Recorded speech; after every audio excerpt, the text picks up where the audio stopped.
Most teams start Atlassian Analytics the same way. They point at the default tables, build a few charts, and it kind of works, but pretty quickly, you want more than what the raw tables give you. You want your own metrics, your own processes, your own slices of data to show up as first-class citizens in Visual SQL, not as copy-pasted formulas in every chart. Maybe you keep calculating the same cycle time logic, or joining to the same external lookup table, or filtering to just our region, over and over. Maybe your process doesn't match how Jira stores the data at all, so every query turns into an obstacle course of joins and filters. Therefore, instead of reinventing that logic in every single chart, we're going to promote it into the schema itself using custom tables. So, it shows up as a reusable, trustworthy table that anyone can query in Visual SQL mode, even if they never write SQL. That shift matters. All the joins, filters, and calculations stay hidden inside the custom table. Therefore, people can just select fields in Visual SQL and still get the right numbers. As a result, Atlassian Analytics stops being a tool for the one person who knows SQL and is expert in the data model, and becomes something a much wider group can use confidently. In this video, we're going to keep things simple. We'll answer 3 questions: what custom tables are, when to use them, and how to build and use a straightforward example end-to-end. In later videos, we'll dive into richer use cases, like a flat Jira hierarchy table or more opinionated process-specific views. But here, the goal is foundations. Understand the concept, see a simple demo, and know when a custom table is the right tool. If you already have a juicy use case in mind, share it in the comments. I'll pick some of them to turn into deeper dive walkthroughs in future videos.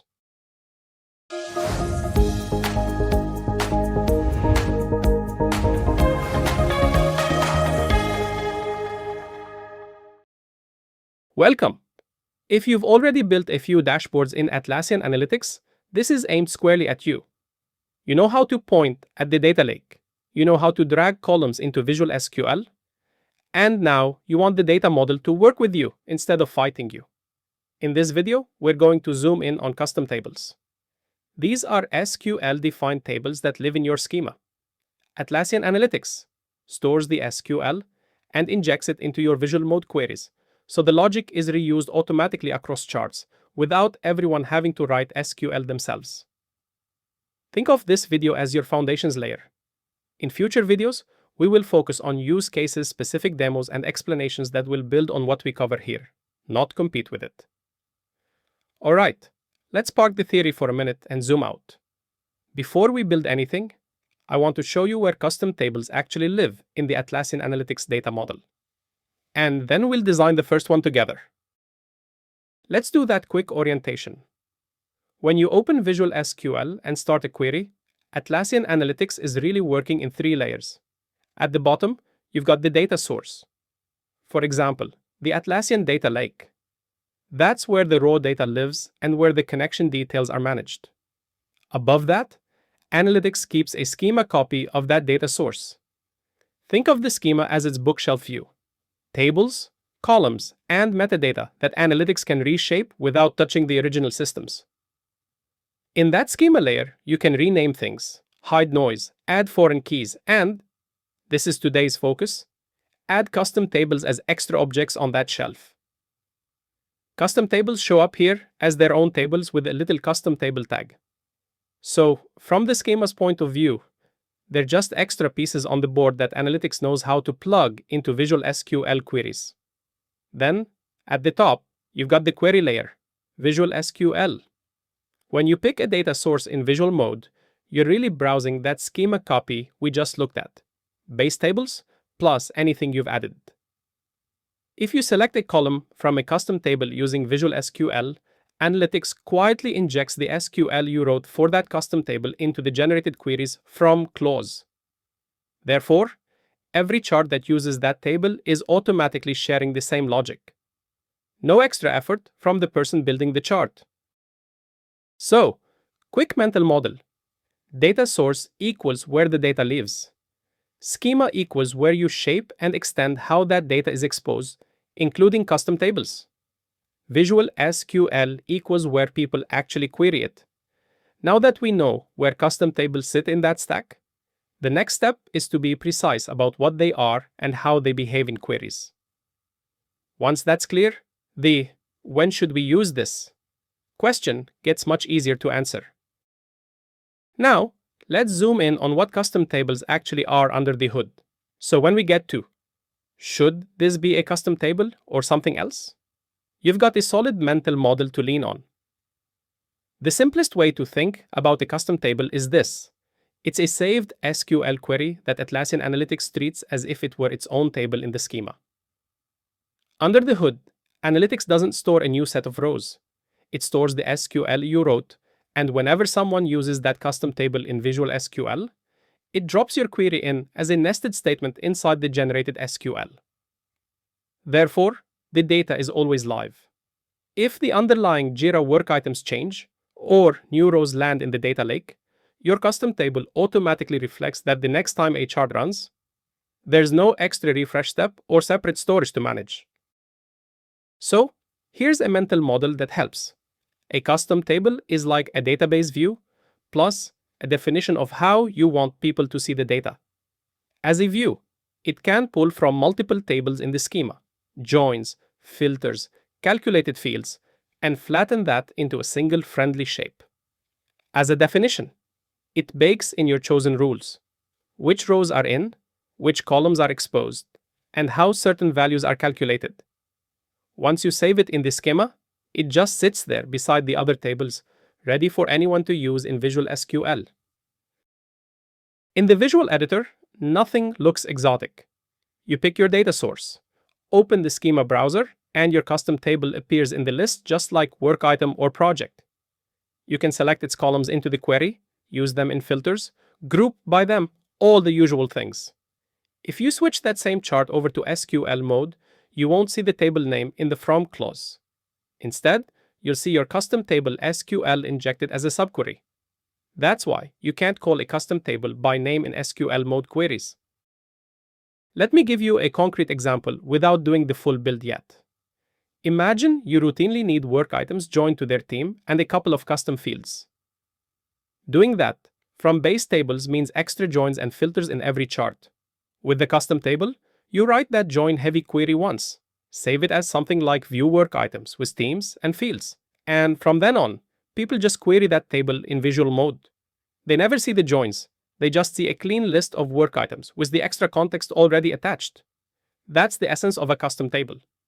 A reusable, schema-level object that encapsulates your logic and exposes it in a way Visual SQL users can work with comfortably. Now that we've nailed the what, the next question is, when is this worth doing? Especially compared to a custom column, or to just leaving the logic inside a single chart. Let's walk through that decision before we build our first custom table. Let's answer that "when is this worth doing" question. Custom tables are powerful, but that doesn't mean every clever query deserves a permanent home in your schema. Therefore, the next step is to decide when it's worth making reusable a query as a custom table, and when it should stay as a custom column or just live inside one chart. First, ask yourself, how often will this logic show up? If it's genuinely powering one chart on one dashboard, it's probably fine to keep it in that chart. But if you keep bumping into the same pattern, the same joins, the same filters, the same metric definition, across multiple dashboards or teams, that's a good sign. You're really looking at a shared building block, not a one-off experiment. For example, you might have a standard way of calculating cycle time or throughput. If 3 or 4 charts will be using that logic, or you know it is a common question asked within your environment, it's probably time to promote it to a custom table so everyone gets the same results automatically. Second question, how painful is it if someone gets this wrong? Some things are simple. A quick unit conversion or a basic filter. Those are easy to replicate safely. But once a query involves a tangle of joins, nested case statements, or conditions where one small change flips the meaning of the metric, you don't want 10 slightly different versions quietly diverging over time. Therefore, that's where a custom table earns its keep. You put the complex logic in one place, review it once, and let Visual SQL users treat it as just another table that keeps the barrier low for them and keeps your definitions consistent across dashboards. Third, think about the shape of what you're building. If you're essentially saying, take this one table and add a reusable calculation or categorization, ideally using columns from that table, that's usually a job for a custom column, not a full custom table. For example, converting seconds to minutes, or mapping priorities into buckets, or changing a data type. All of those can happily live as custom columns on a single base table. However, the moment your logic needs more than one table, maybe work items plus themes, or work items plus a lookup of OKRs, or anything where you're flattening a one-to-many relationship into a clean per work item row, a single custom column won't cut it. Therefore, that's when you step up to a custom table. You express the full query once across those tables and expose the result as a new custom table in the schema for everyone to use. Force test is about process and scope. Sometimes you're not just doing maths, you're trying to present the data in a way that matches how your organization actually works. Maybe that's a teamwork items view that always joins in team metadata. Maybe it's a delivery pipeline view that stitches together work from multiple projects into one consistent table. Maybe it's only our business unit slice that a particular leadership group will use in all their dashboards. In those situations, you're really defining a reusable view of the world. Which rows count? Which fields matter? Which context is always included? Therefore, it makes sense to create that as a custom table, so teams can work directly with their view instead of juggling a long list of filters and joins every time. Just as important as knowing when to create one is knowing when not to. If the logic is still in flux, you're exploring, the question keeps changing, stakeholders aren't yet aligned, don't rush to make it a custom table. Keep it in a normal query in a chart until the definition settles down. Likewise, if it's truly a tiny single table tweak that you'll reuse a bit, custom columns are usually the cleaner choice.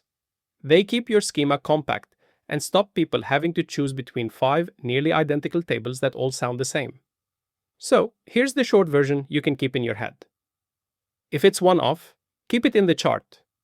If it's a single table calculation you'll reuse, make it a custom column.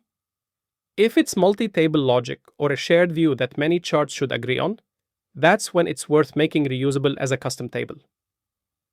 In the next section, we'll take a candidate use case. Assume it does pass this test, and slow down to design the table properly before we write any SQL. We've decided this is worth turning into a custom table. Before we write a single line of SQL, let's slow down and design what we actually want. If we get this part right, the query becomes implementation detail instead of guesswork.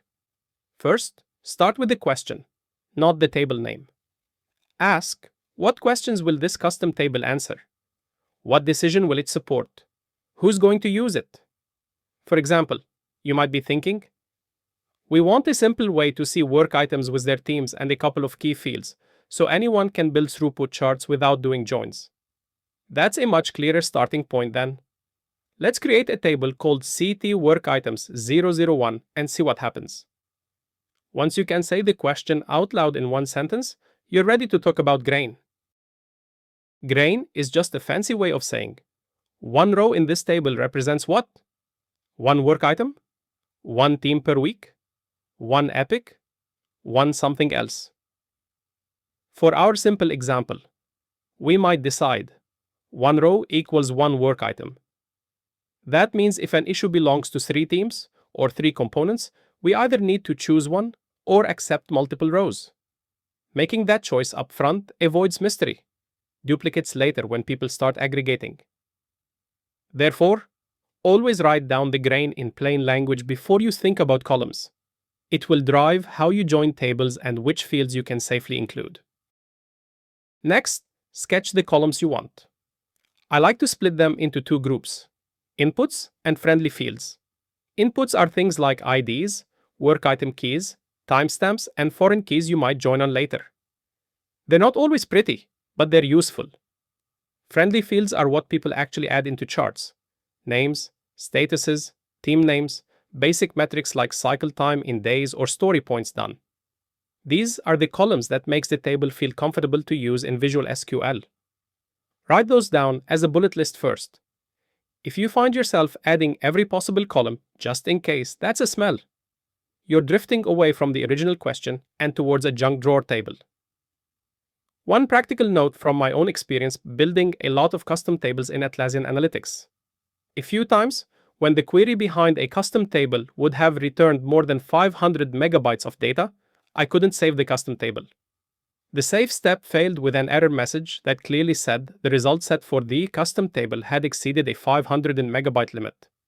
Atlassian's current documentation mainly talk about row limits and a 20 megabyte per chart size limit, rather than a published size cap for custom tables result set.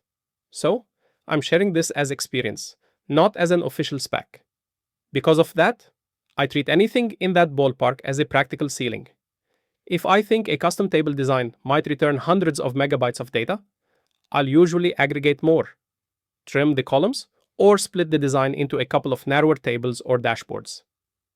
Instead, Atlassian Analytics is always evolving, so this behavior may change over time, if not already. But the principle holds. Focused custom tables that return a sensible amount of data are easier to validate and nicer for people to use in Visual SQL.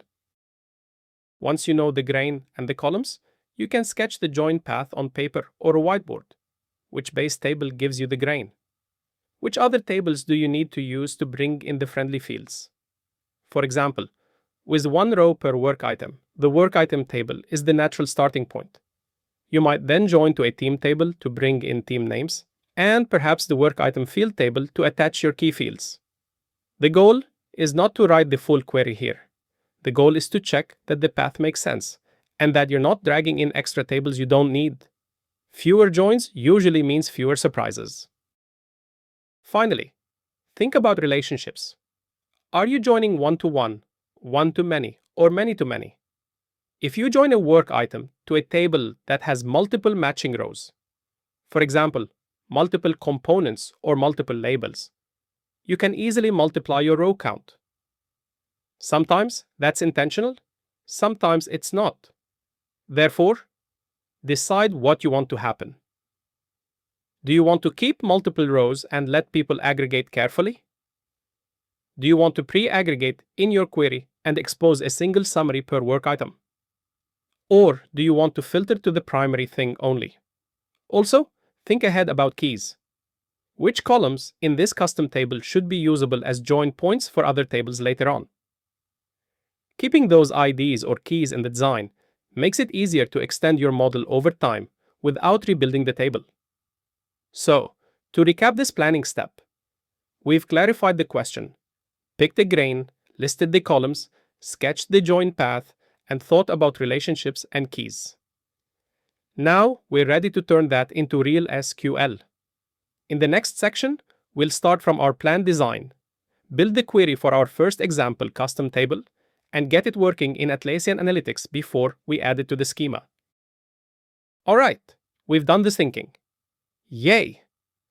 Now, let's turn that into a real query we can reuse. The example we'll use is intentionally simple. We're going to build a query that returns one row per work item, with the name and email of the assignee, creator, and reporter for that work item. The reason I like this example is that it shows a very real annoyance. If you try to do this directly in Visual SQL, using just the core tables, and you want more than one of those people on the same chart, you quickly end up with multiple queries in the designer and extra joins that distract from the actual chart logic. So, we'll move that complexity into a custom table once the SQL is working. We'll start with a normal query. From Atlassian Analytics, I'll create a new chart, pick my data source, and then switch the query to SQL mode so we can write the query directly. We're not creating the custom table yet. Right now, we're just building a query that answers our question cleanly. For each work item, Give me the IDs plus the names and emails of the assignee, creator, and reporter.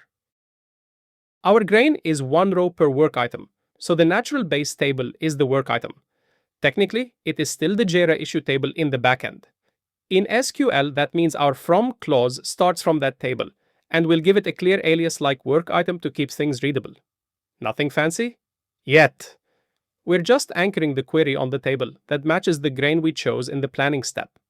Next, we'll add our inputs, the IDs that connect work items to people. These come straight from the work item table. They're not very user-friendly, but they're essential for joins and for future extensions. I'm using simple aliases here, so the columns are readable when we test the query. Remember, Atlassian recommends keeping aliases straightforward and then polishing display names in the schema UI once the custom table is created. Now, we need the friendly fields, the names and emails of those three people. Those live in the account table, so we'll join that table 3 times. Once for the assignee, once for the creator, and once for the reporter. To keep the logic clear, each join gets its own alias. Assignee account, creator account, and reporter account. I'm using left joins here. That means if an issue doesn't have an assignee yet, or the reporter is missing, we still keep the work item row. Those name and email fields will just come back as null. That's usually what you want for reporting. Missing people shouldn't make the whole work item disappear. With the joins in place, we can select the friendly fields from each of those account aliases, the name and the email. So now, each row gives us the work item, the 3 related account IDs, and the names and emails for each of those roles. We haven't changed the grain. It's still 1 row per work item. We've just enriched each row with extra context. Let's run this query and check that it behaves the way we expect. I recommend you do 2 quick checks. First, row count. The number of rows here should line up with what you'd expect from the work item table. We are not multiplying rows, just enriching them. Second, some sample records validation. Pick few work items, open them in Jira, and confirm that the assignee, creator, and reporter names and emails match what you see in this result. If something looks off, for example, duplicated rows or mismatched names, this is the point where we fix the query.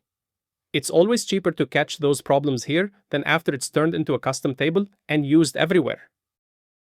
Once we're happy with the results, there are 2 small things to remember before we move this into the schema as a custom table. First, no trailing semicolon. Custom table SQL is injected as a nested statement into visual mode queries.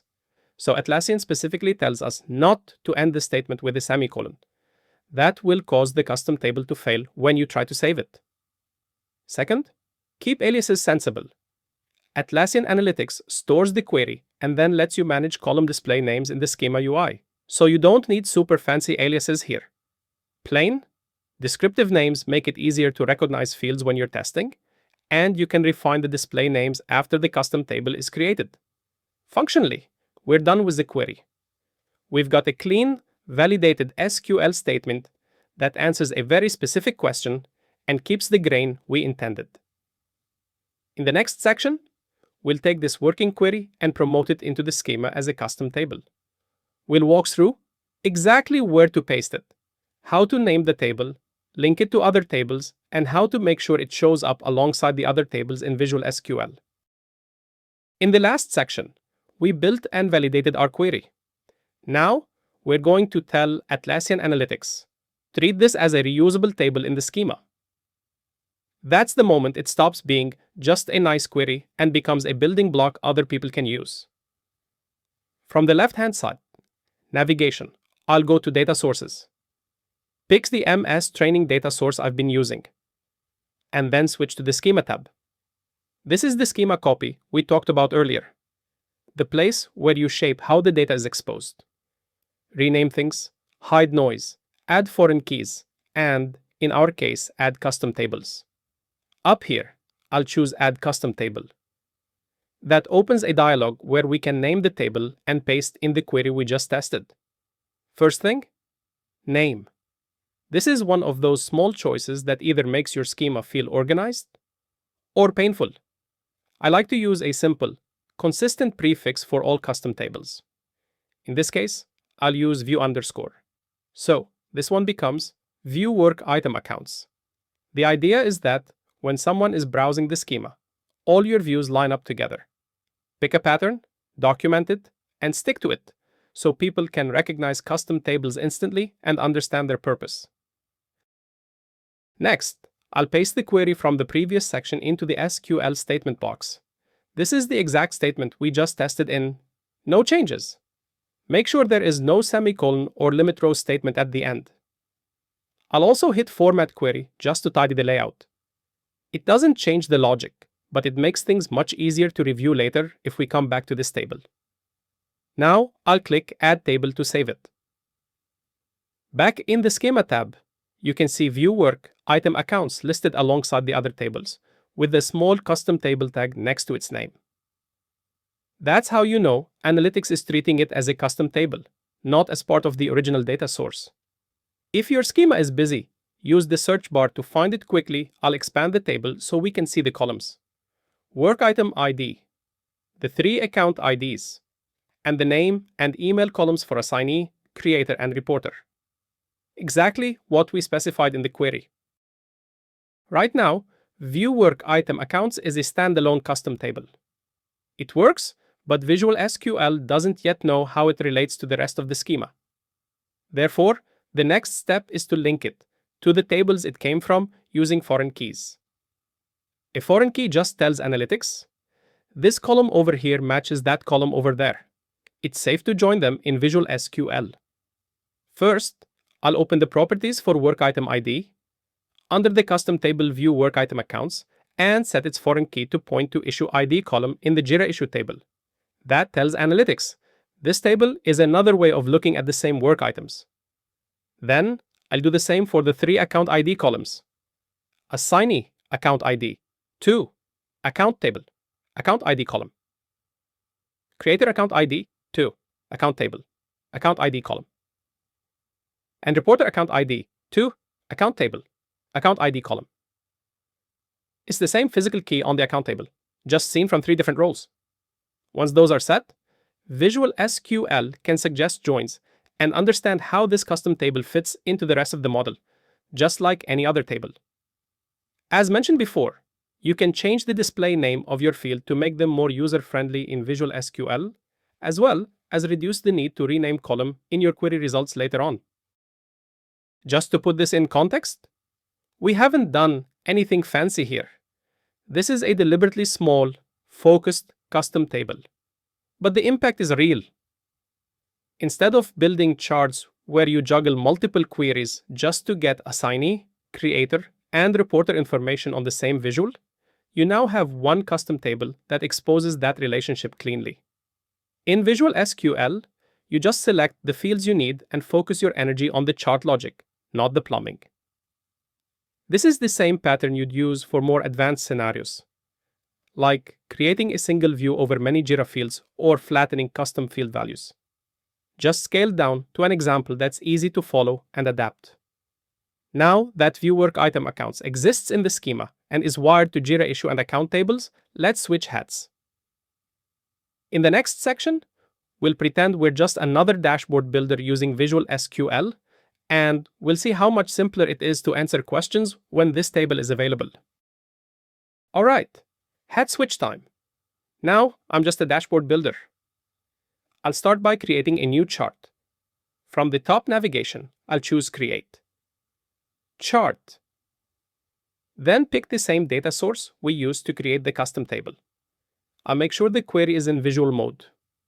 Remember, custom tables and columns only work in visual mode, not in SQL mode. On the left, in the schema browser, I can scroll or search for our table. Because we use the view underscore prefix, I can just type view underscore and see all the custom views my team has defined. Or I can simply scroll to the bottom of the list. There it is. View Work Item Accounts, sitting alongside the other tables. I'll expand it so we can see the columns. Work Item ID, the 3 account IDs, and the name and email fields for assignee, creator, and reporter. For this demo, we'll keep it as simple as possible. We just want a list that shows the work item key, the summary, the status, the assignee name, and the reporter name. To do that, I'll grab work item key, summary, and status from the standard work item table. Then, from View Work Item Accounts, I'll add in assignee name and reporter name. And hit Run Query. And that's it. No extra queries. No handwritten joins. Just 5 fields from 2 tables that already know how they relate to each other. Without this view, getting both assignee and reporter details on the same chart usually means extra steps in Visual SQL. More joins, even multiple queries. It's not impossible, but it's enough friction that people avoid doing it unless they really have to. By wrapping that relationship into a custom table, we've turned it into a drag and drop problem instead of a query design problem. The person building the chart only has to think, which fields do I need? Not, how do I get these 3 rows out of the account table without breaking anything? Just to show it behaves like any other query, I can add a simple filter or sort. For example, I might sort by assignee name so the table is easier to scan. And while in this particular example, filtering by any of the custom tables fields isn't very exciting, I will show you that you can add it just to show it behaves like any other query. All of that works exactly the same as any other Visual SQL query. The only difference is that 2 of the columns, assignee and reporter name, are coming from our custom table instead of from a second or third query. And because this is a custom table in the schema, reuse is effortless. I can duplicate this chart and, for example, turn it into a bar chart counting issues by assignee name, or a simple table filtered to one team's work, all still using the same custom table fields. The logic for linking work items to people hasn't changed. It lives in one place. We're just slicing it in different ways. So, we've now walked the full loop with a very simple example. We designed a focused view, built and tested the SQL, turned it into a custom table in the schema, and used it from Visual SQL by dragging a few fields into a query. Again, the example is small on purpose. If this feels comfortable, you can scale the same pattern up to richer views over time. But the mechanics don't change. In the next section, we'll look at how to look after these custom tables once people start relying on them, naming, documentation, and how to make changes safely without breaking everyone's dashboards. We've just seen how powerful a single custom table can be. It hides complexity. It speeds up dashboard building. But the moment other people start using it, that table stops being your little experiment and becomes a shared object. Therefore, we need a couple of light governance habits, so improvements help everyone, without accidental breakage.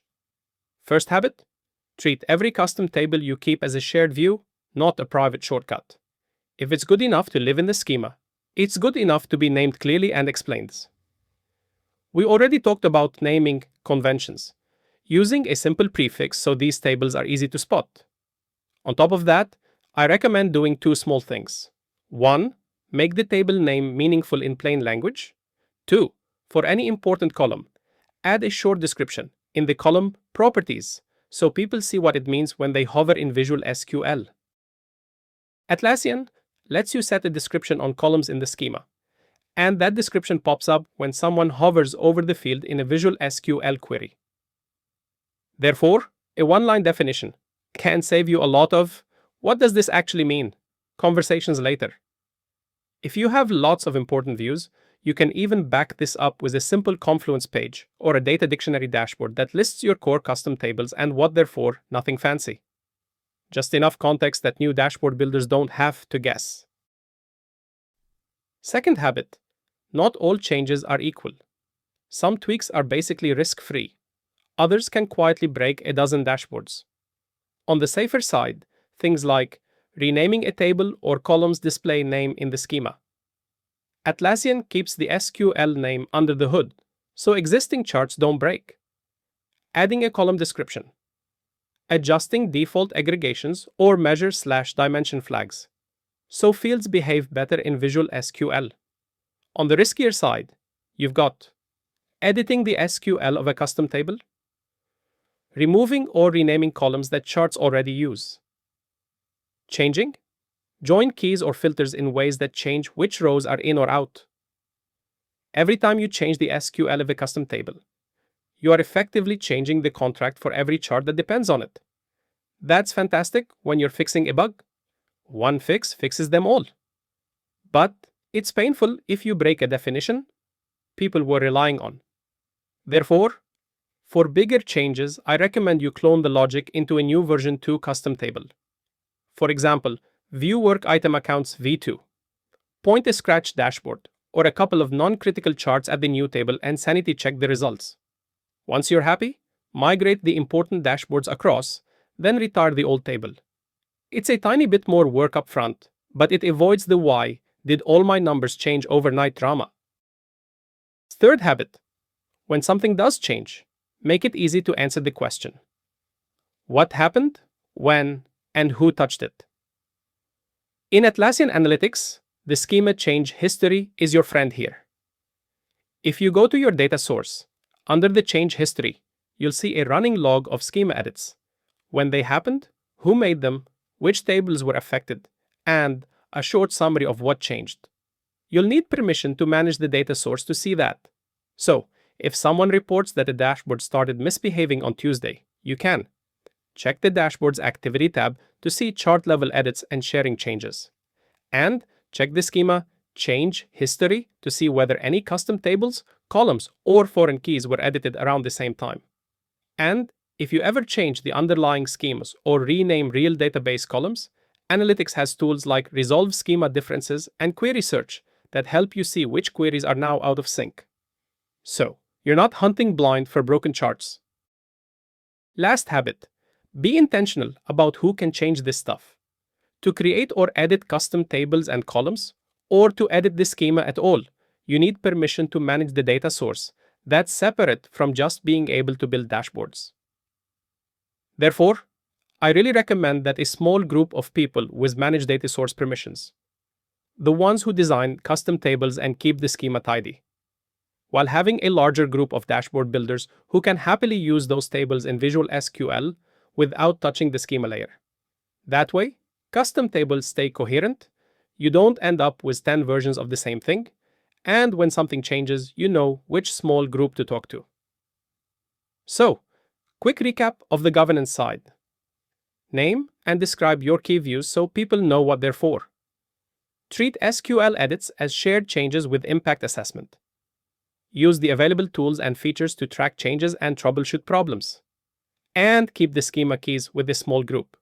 If you already have your own naming standards or approval process for schema changes, I'd love to hear how you handle custom tables. Drop your approach in the comments so others can steal the good bits. Alright, quick recap before we wrap. Custom tables are SQL-defined views that live in your data source's schema and show up as normal tables in visual mode. Atlassian stores the SQL and injects it as a nested statement whenever you use that custom table. So, every chart using it shares the same logic. You reach for a custom table when the logic is multi-table, reused across dashboards, or expresses a standard way your organization wants to see the data. One-off experiments stay in the chart. Simple single-table calculations become custom columns. The heavier, shared views get promoted to custom tables. Last, the how. Start from the question and the grain. Sketch columns and joins, build and validate the query, then add it to your schema. Name it consistently, wire up foreign keys, and let people use it from Visual SQL with simple fields. Alright, your turn.